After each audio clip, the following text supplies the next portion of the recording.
All right, I mentioned before the break, winners and losers of MLB's offseason.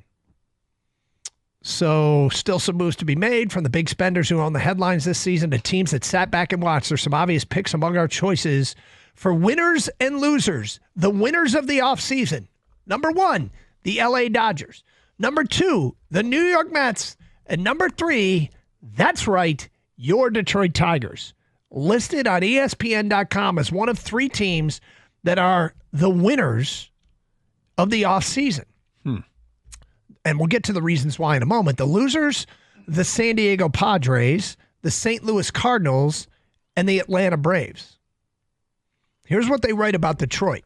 The Tigers are on an upswing in almost all phases, with prospects from the third-ranked farm system continuing to arrive in the majors on the heels of a well-ahead-of-schedule postseason appearance last season that ended a 9-season playoff dry spell.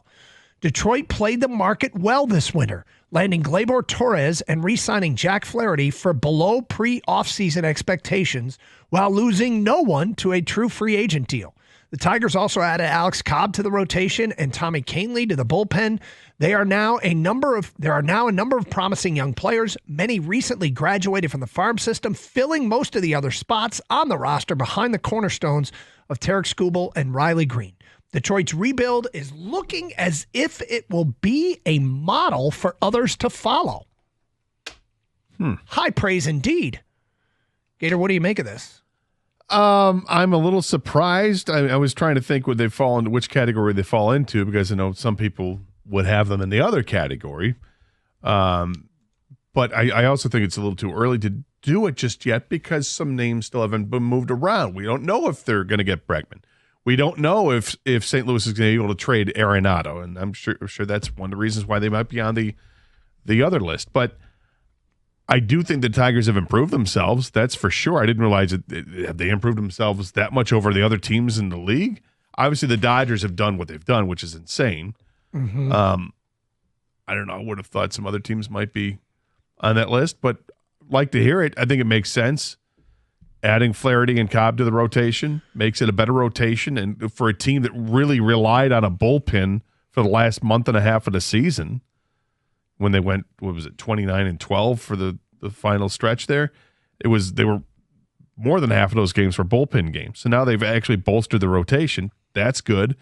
Getting Gleyber Torres to play every day for this team adds to the lineup that desperately needed to have at least one more bat to the lineup. So I kind of like what they've done. And the prospect thing that's still the unknown. Yeah, they have prospects, but they're just prospects. You know what's cool about this is it's an independent voice outside of Detroit, covers the entire league, saying, hey, your team slow played the offseason. None of the signings in and of themselves, I think, garnered a wow from Detroit fans. But the collective, this article says the collective and what they paid for Torres and for Flaherty and to a lesser extent Cobb and Kahnle is actually a pretty good haul.